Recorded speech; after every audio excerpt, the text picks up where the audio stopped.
What's going on, Hey, everybody? what's up, guys? We're back. Hey, we are back. We've taken a little 2 week break, just a lot of things going on in our nation, and we've had some other conversation events going on. And so we are back. Welcome to another episode from a house to a home. I am your co-host, Matt And I'm Gonzales. your other co host, Des Gonzales. And we have some of our great friends on the show today. We'll bring on in just a few minutes. Hey, if you guys are watching this, do us a favor. Will you put in the comments whether you're watching this live or the replay? We want to know where you're tuning in from. So put the city, state, nation you're actually watching from. Also, if you guys can share this right now, would you tag somebody in the comments that you know would be blessed by this conversation as we are discussing how to go from a house to a home? And there's so much richness in this as believers. And so also, if you would share this on your platform, whether you're watching on Facebook, if you're watching on YouTube Live, subscribe to the Mission Church channel so you can see the replays from a house to home, but also catch up. And I see AJ Duke, what is going on? Allison Clay. Hey Hey, guys, what's going on? hey, hey. Hey.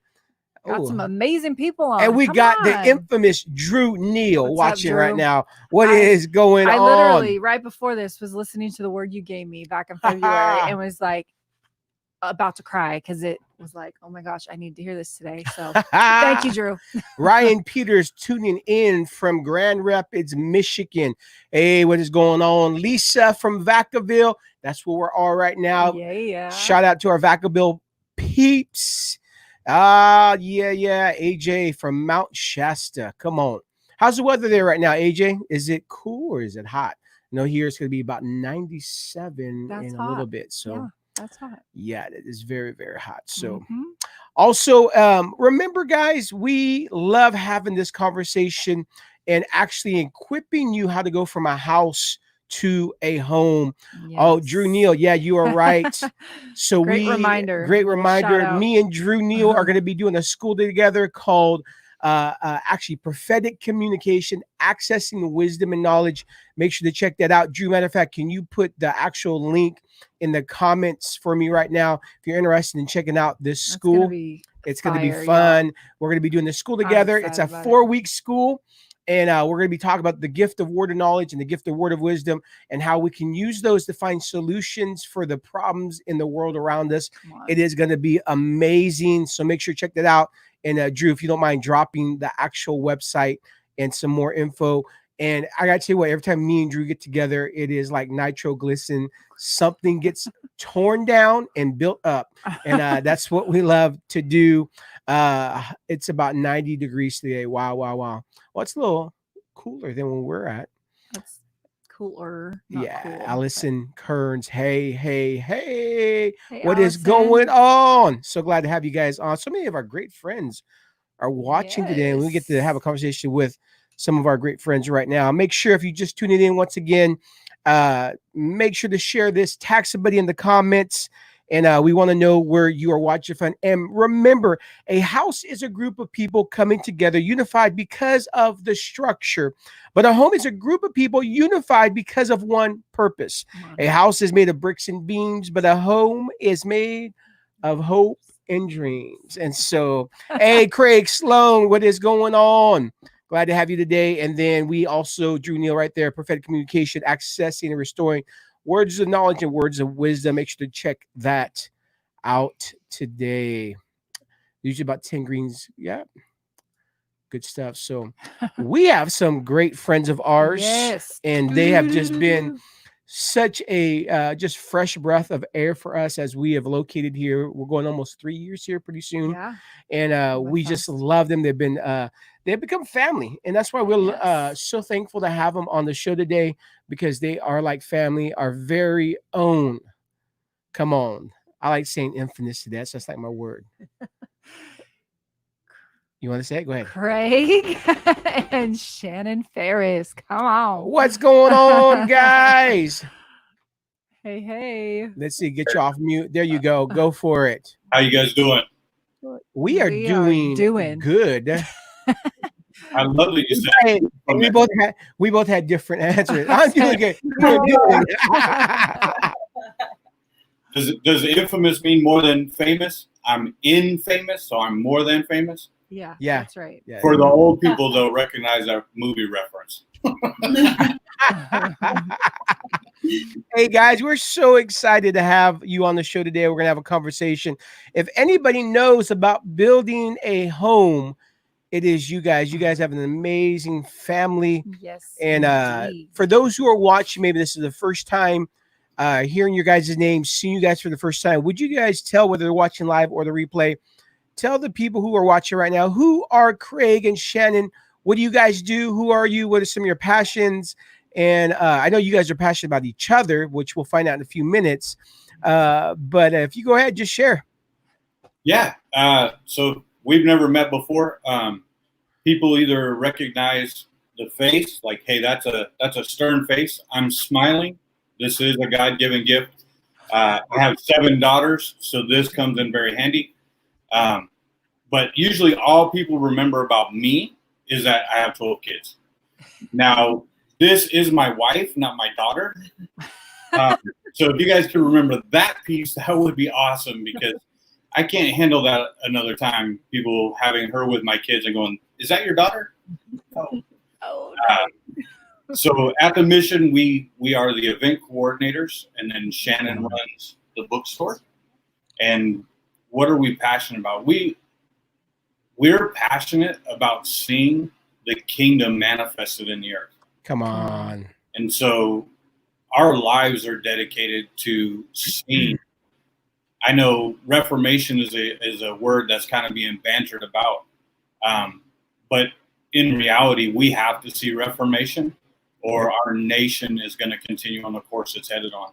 And that is a nation that doesn't know who God is and doesn't know what their original design or purpose was. So even our family, as peculiar as having 12 kids is in a day like this, is a statement of reformation. Come on. Wow. God can do anything at any time with anyone. So if he can take a little guy out of Cowtown, USA, and match him up with a beautiful, wise woman and create 12 kids that are world-changing individuals, then anything is possible. Come on. That is so good. Cowtown. Explain that a little bit. Vacaville, that's Cowtown. You know, it's funny because I was born and raised in the Bay Area. And when we moved here, I was shocked. I had a culture shock of what it was like to be in suburbia and not see the diversity I was used to. And so Cowtown for me originally was a place that I wanted nothing to do with. Wow. So when people actually made fun of me about moving to Cowtown, it was a place in my mind and my heart that was devastation. What Cowtown became was literally the place of restoration for me, and finding what God had always said to me as a child become reality. And so that is where the prophetic word and the natural met and fulfillment gave birth. So Cowtown, to me, even when I joke of that, is about hope. It's about understanding that a city that once had no moniker, that now is called the city of peace. Come on. That has come from a prophetic word. I heard the prophets calling it the city of peace long before Vacaville knew it was that. And so yeah, Cowtown to me is a place of hope and prophetic fulfillment. Come on. That's so good. What about you, Shannon? What are some of your passions and things that you love to do? Well, my passion obviously is family. I just so much fun having 12 kids. It's so much fun seeing their different identities and the different individuals that they are. It's amazing how they can be so different growing up in the same house, but just being able to watch them on their journey of life as they grow and being able to be a uniquely large family is definitely a passion. Also just helping other people in their journey as family, finding what that means for them and what the things that work for them. Wow. So good. Come on. And I know Matt kind of already said this, but we just love and appreciate you guys so much. And when you move to a new place, a new city, there is that are we going to connect with people? Is this going to be, and I get emotional. Your family has been such a blessing to us. And we know like you guys are lifers, whether you like it or not. Hey, I got room for maybe and so I just say that to say that, everything you guys just said, it is not just ideals to you. Yeah. It just, flows out of everything you do, and your heart is just golden. And so we love you and your whole family. We love you guys too. Yes. So well, it was interesting. Craig and Shannon, you are a kingdom father and mother. That's right. Come on. Awesome. Yes, well, guys, if you're just tuning in right now, we have our great friends on the show today, Craig and Shannon Farris out of Vacaville, California. We do life with them, and we have fun. And me and Craig, we've actually traveled together to some places and blown some things up in a good way. I need to watch out when I gotta get context of that. We have gone in and released a kingdom of heaven explosion and built some things together. So I want to make sure. Hey, I have a question for you guys. Our last name, one of the things that we like to say is that, in the kingdom, our identity is formed in two ways. Like I have a first name, and I have a last name. My last name always connects me to my identity, but it's my first name that actually shows my uniqueness, right? It's more personal. So if our last name speaks to our family, but our first name speaks to our individual identity, how did you guys raise 12 children with them having an understanding of their personal identity and calling? Because we've met your children. We've worked alongside them at the church. Right now, here at our ministry headquarters, our house, our one of our personal assistant, but we don't like to say personal. We like to say our partner in the ministry, your daughter Bethany Farris. Shout out if you're watching. Is here, and we've seen the fruit of your guys' labor and fathering and mothering. I think people would like to know, how did you do it? Yes. What are some keys? What are some things? Not necessarily how you had the 12 kids, but actually, Good thing you clarified. Appreciate that. You know what? I'm gonna say this because she won't. The majority of us understanding the identity of our kids was helping me to understand that. Mm. My family coming up, my first name only mattered because of my last name. Wow. That even with my brother and my two sisters, we were the Farrises. And so there wasn't a lot of individuality, even though we were very unique individuals in and of ourselves. But Shannon, at the very onset of us understanding the power of naming a child. So when we chose to name Tamara, our first one, the common theme most people understood was that it meant palm tree. But as we researched the name, it actually means perfection. Ooh. And we knew Tamara was perfect. Wow. And we understood that she wasn't ever to live to that standard, but that she was actually going to live to an excellent standard to reveal a perfect kingdom.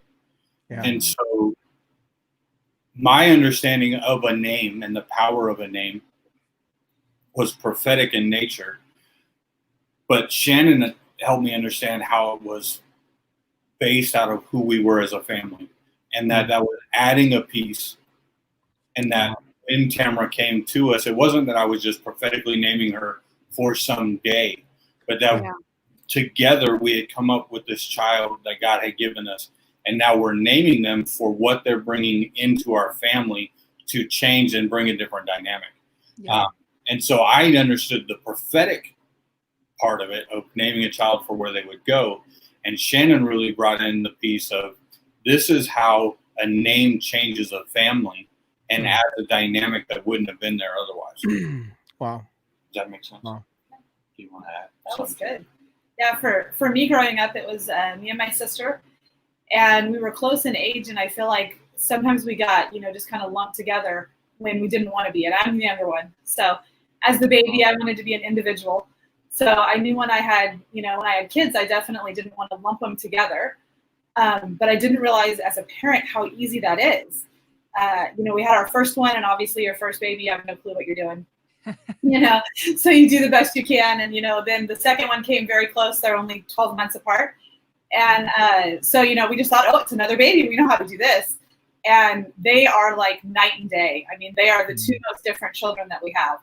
And so I think God really did that on purpose, just to say, hey, look, you can't treat them all the same. They're not all going to be the same, And so that really started me on a journey of, okay, how do they work? How do I, find out who they are, speak to that, be able to call that out, and be able to partner with them in their journey of learning who they are. That's good. So that started really with number 2, and it just has continued on, and it's just amazing how different they are. But even how, we have a 1.5-year-old right now, and already he has so much personality. So some of you may follow him on Facebook, on Craig's Facebook. He definitely gets in a lot of trouble. The Maverick Chronicles. The Maverick Chronicles, yes. And, so just learning how they do things and how different they are, and being able to celebrate those differences, not looking at them as bad. I feel like not necessarily my parents, but just when I was growing up, it was like a bad thing to be different. It was looked on, negatively, and I definitely want that to be a positive thing for our kids. Their differences are good, because then when we all come together, everybody can do things differently. Everybody has strengths that maybe other people have as weaknesses, and really being able to focus on that and teach people how to work as a team instead of an individual. That's so good. Wow. And even just on a practical side, some of the things that Shannon did was start to learn. She started studying out, how do people learn? Kinetic learners, visual, auditory learners. Yep. And she began to watch our kids to see how they learn. And so what she did by doing that was actually help us in how we communicated with our kids. Wow. So we had to change our communication style, where I grew up in this is a uniform system. Everybody, this one gets in trouble, they're all in trouble, same punishment, same style. The belt comes out, everybody got the belt, and it doesn't work that way. Right. Wow. It explained a lot when she began to go, no, they don't learn like that. They can't, if you yell at this one, they freeze up, and they have no ability at all to hear what you're saying or understand. Good. They're only in trouble. So you have to be able to take them, nurture them. And some of them you have to talk harder to, because they need a challenge. They don't need punishment. They need a challenge to come up to who they're supposed to be. And so that was one of the things that she started doing early, along with love languages. Yes. And watching how those changed over the years. And this child responds to this, but not this. So, yeah, we've learned a lot over the years. Wow. Vendetta tuning in from Fairfield, California, our neighbors, and Lance Kaufman, two powerful couples right there. Come on. What's up, Lance? Hey. Wow. So you guys really should be writing a book on this, on how to parent a tribe. I can see it actually. I can actually see it becoming not just something how to parent in the natural, but also how to parent in the spiritual. Ooh, I feel Well, we haven't said anything yet, but we actually just finished writing an 8-week course. There you go. We're planning on Sorry. soon. That's what happens when you're on Prophets. That is so good. He does the same thing to me. How it works. I had a question. You heard it first right here in the house. Come on. Changing exclusive, right? Hold on. Exclusive right here. Craig and Shannon, go. So there you go. We should be releasing at the end of the month. Wow. The opportunity to join an 8-week course on how to parent your child as an individual. Come on. That is so needed. I had a question kind of along those lines, and those that have, younger children, I think, we can do all the things that you mentioned, and that's so good. And we obviously desire to start as early as possible. But I guess my question was a little bit different. in maybe there's someone watching, maybe their children are older, maybe their children are teenagers, or maybe they're in their 20s or they're grown up, but they're like, man, I would have loved to do that with them growing up, and I didn't have the tools and I didn't do all those things. What advice would you give them for maybe their children are older or they're even grown, how to implement some of the things that you guys just were talking about? I think the first thing, at least for a mom, is to forgive yourself. Because I think a lot of times we look back and go, oh, we should have, we could have, and like you said, we didn't have the tools at the time, and that's not necessarily our fault. And so the first part is to kind of get over our own stuff so that we can move forward. And then really a lot of it is the same, learning styles, love languages, all those kinds of things. We carry those on into adulthood. And so the same things that we've done with our kids when they're young, you can do with an adult, with a teenager. It obviously looks different because, there is a different age there, but you have to start somewhere. And obviously the older the children are, believe it or not, the easier it can be because you're able to communicate with them a lot more effectively. It's hard to talk to a 3-year-old and figure out their love language, but to actually just, open the lines of communication. If that's not already there, then that's the first place to start, is to just really talk and be open. And, what are they looking for? What are you looking for? And how do you bridge that gap to bring that connection just in relationship so that you can then build from that in a positive way? I love that. That's such good. I think one of the things too you can do is when your children are older, you don't look to parent them as much as you do steward them. You're looking more to guide them than you are to tell them what to do.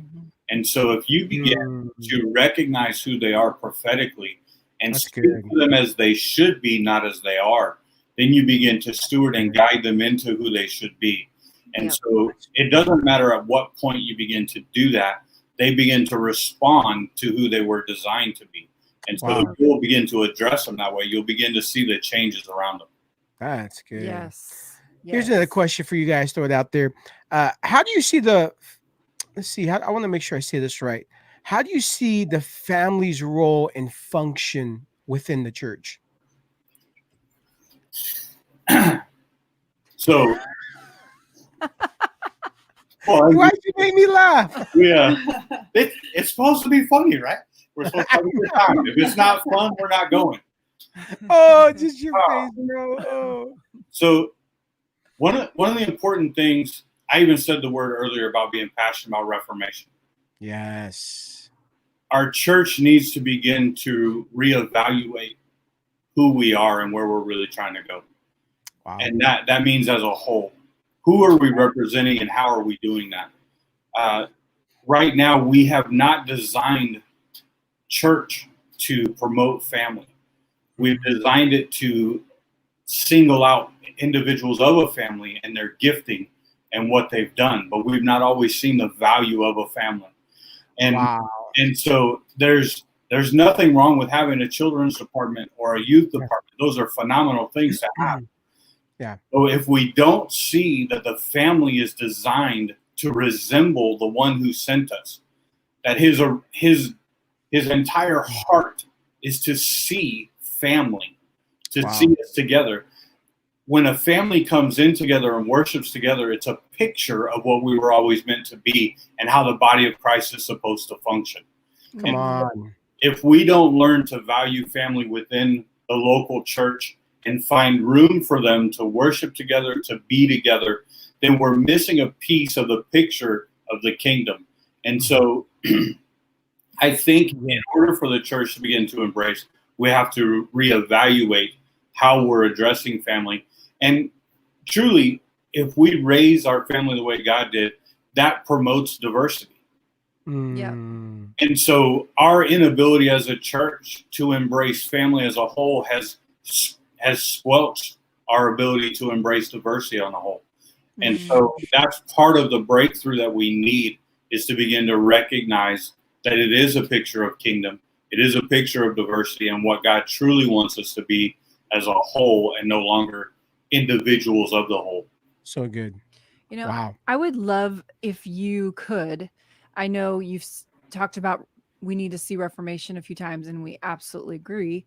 What has been, so, sometimes it's not like we're just trying to be negative, but sometimes we need to see where the flaws are, and where the limitations have been, so that we know, first of all, not to do that again, not repeat those patterns, but what do we need to do differently? So can you speak to what does reformation look like in this area, and what has some of the limitations been regarding this very subject of why hasn't family been modeled in the church in the way that it should?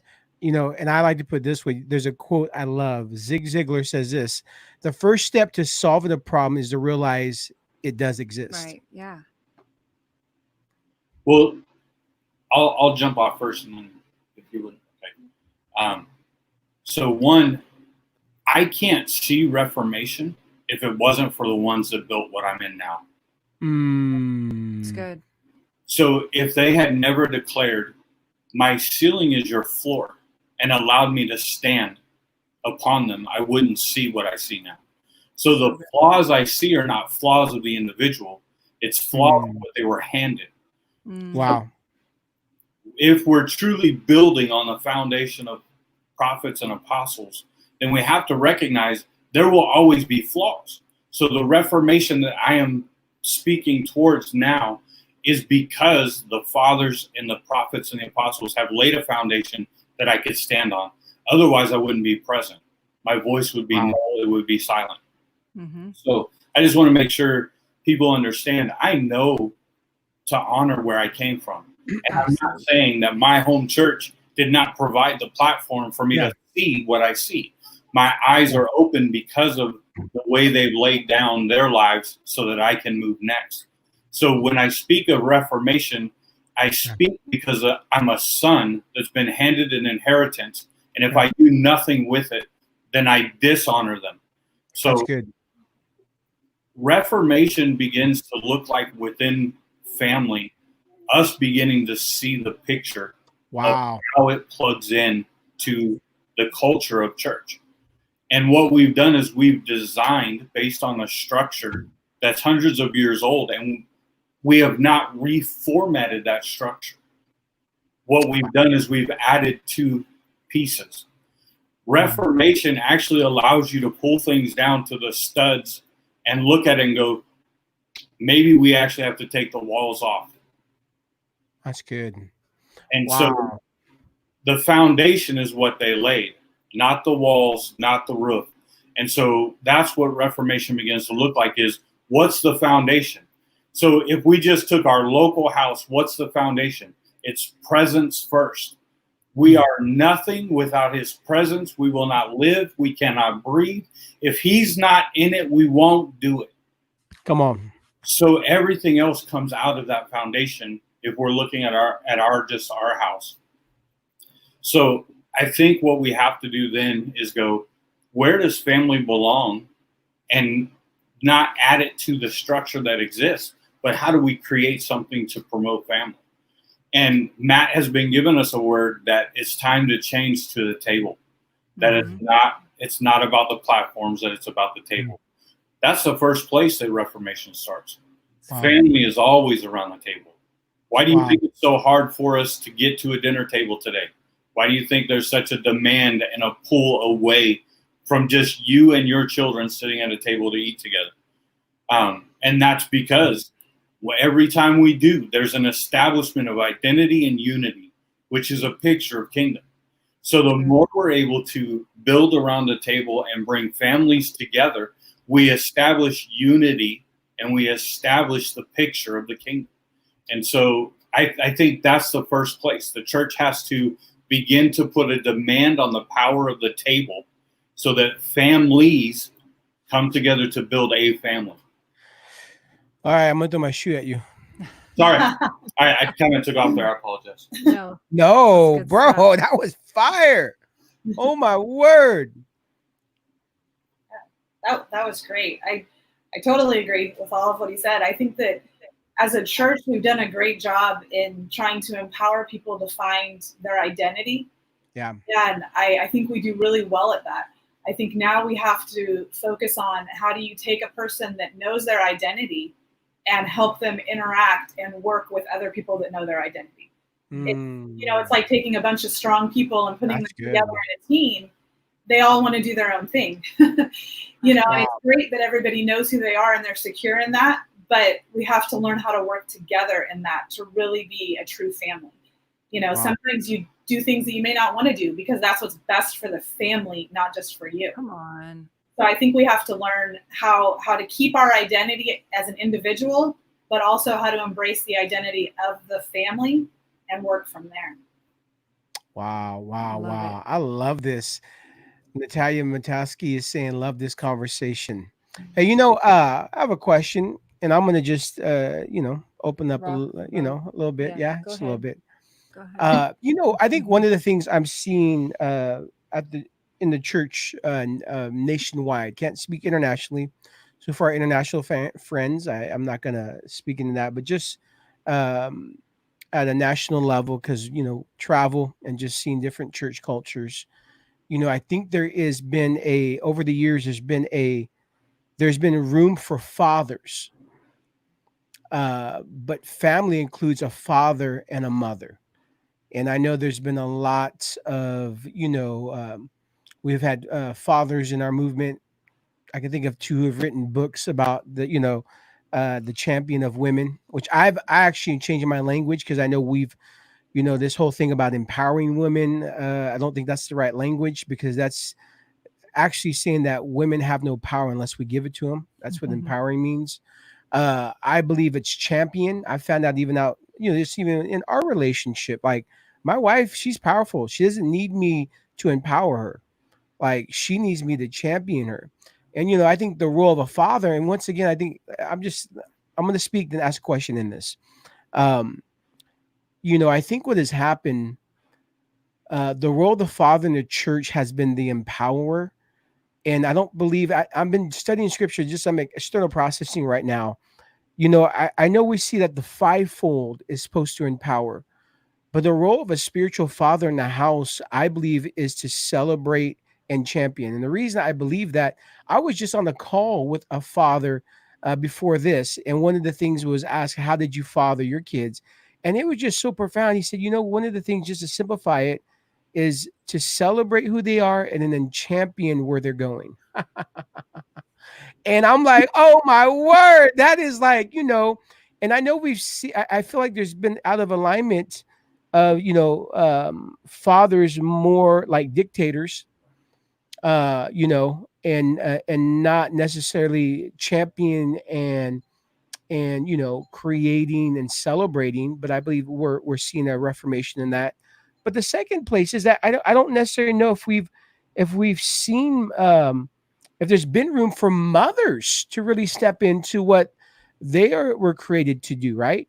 And I would like to ask both Des and Shannon, just what is your guys' heart in this? What are you seeing?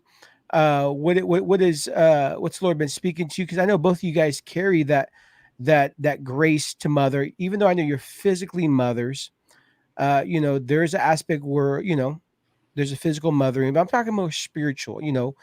Paul said, he told his spiritual son, Timothy, I'm fathering you because I fathered you in the gospel. So we see this principle of fathering, both in a spiritual level. I also feel it with mothers, but I'd like to hear from you guys. What do you guys think? You open the can. Shannon, I would love for you to hear you first. Wow. Yeah. I think that it is a time that mothers need to kind of rise up. I think that a lot of mothers have been spiritual mothers, but kind of in the background.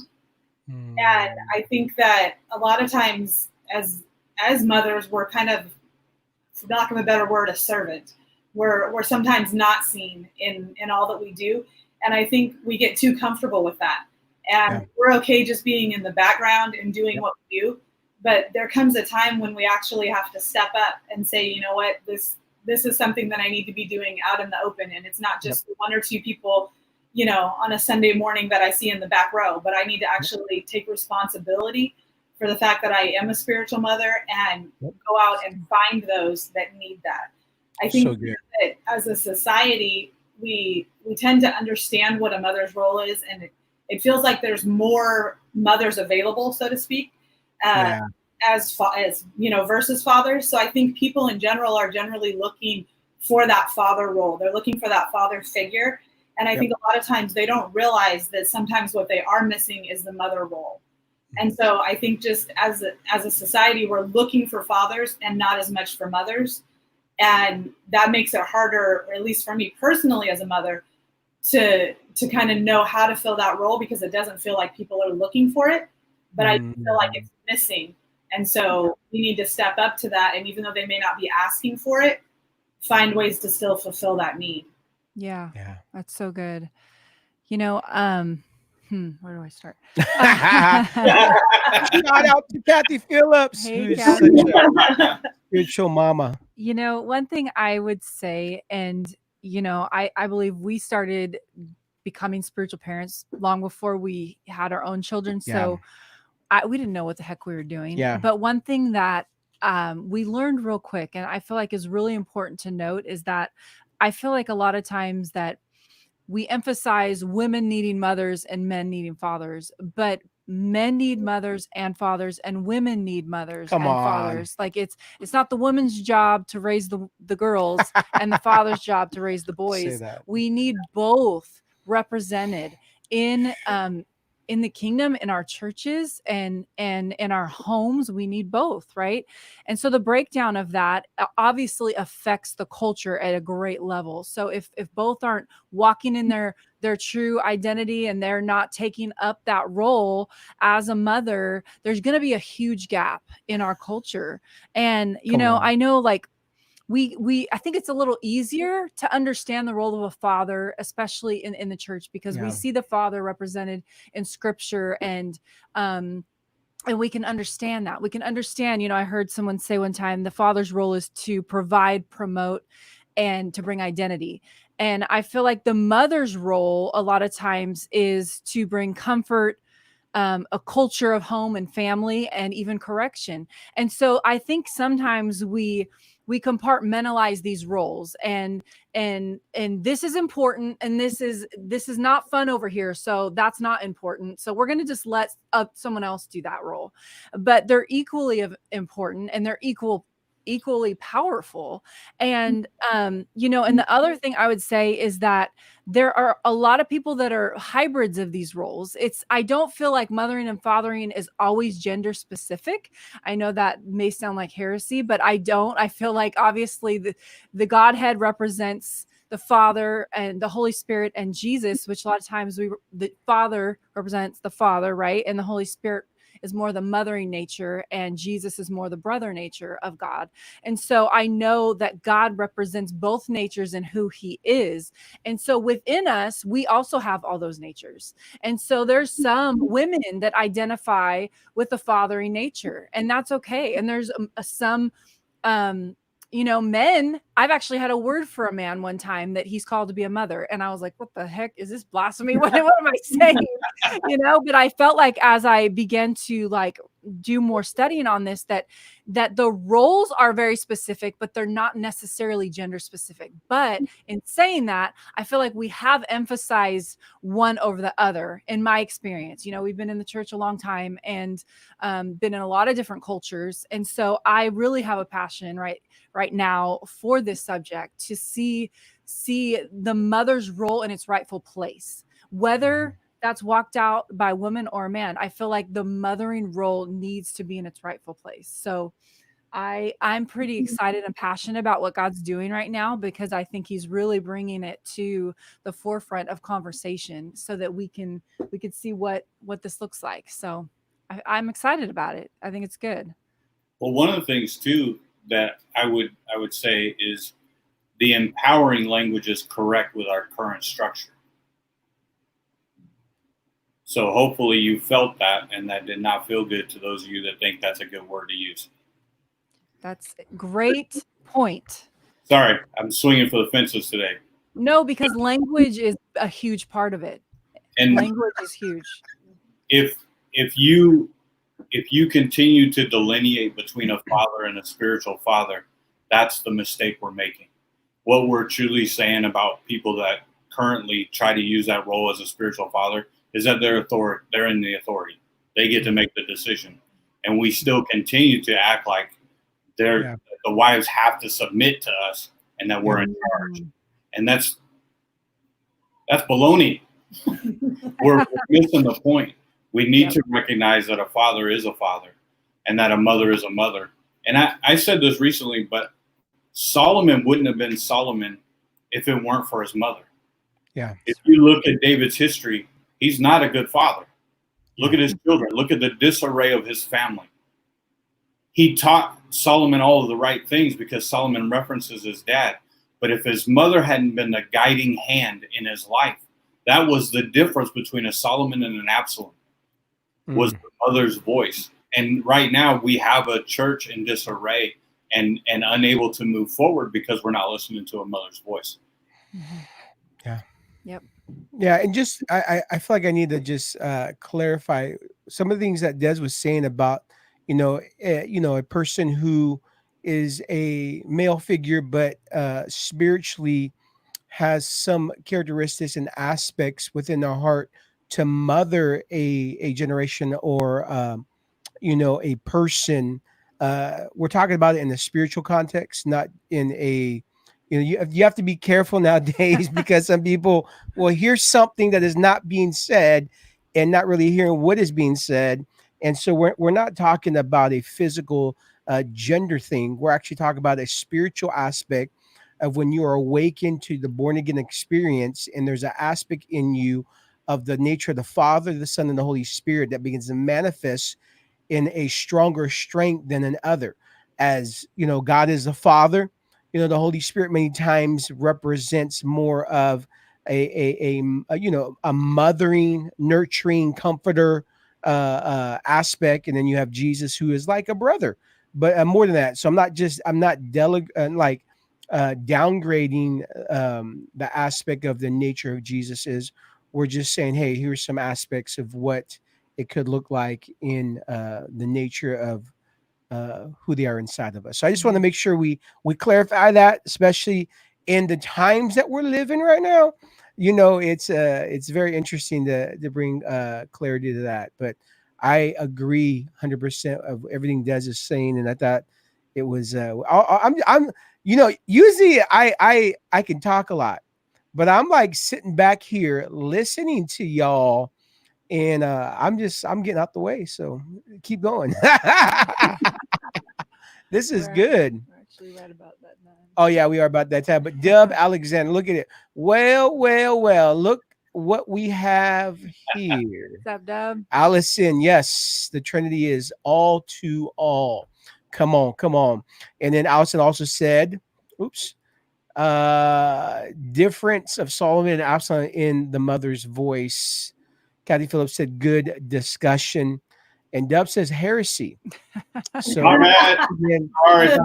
hey, Craig, can you actually block Dub from this? Yeah, Oh, double kingdom trouble. I like that. Yeah, it is about that time, guys. We gotta bring it back down. We were on that. We were going somewhere.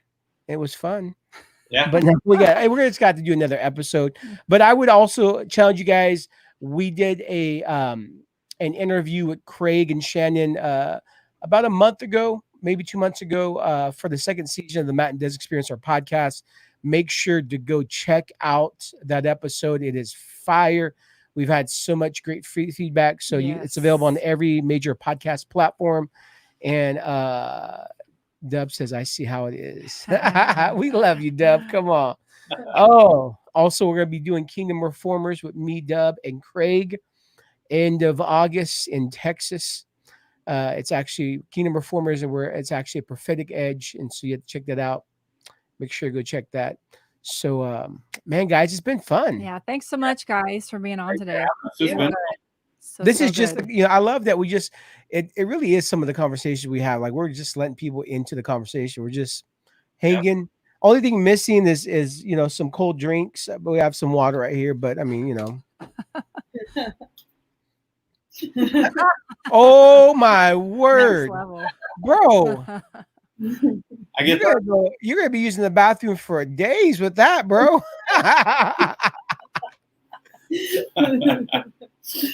Yeah. Well, hey, we love you guys. We have to do another episode. We have to do another show. Yeah. Real quick, tell the people how they can continue to keep up with you guys, how they can follow you, glean from you. And sign up for your e-course Yeah, coming up. let them know. Yeah. It's my name, CraigDFarris.com. That's it. Find us there. Follow us on Facebook. It's the same thing, Craig D. Farris. We're going to change it soon, so her name's in there. She's been avoiding some of the lives, so it's just been me and Maverick for a while. And then the e-course will be on the website soon. Cool. Sweet. Perfect. Well, we love you guys, and thank you for joining us today. Thank you for having us. Love you guys. Come on.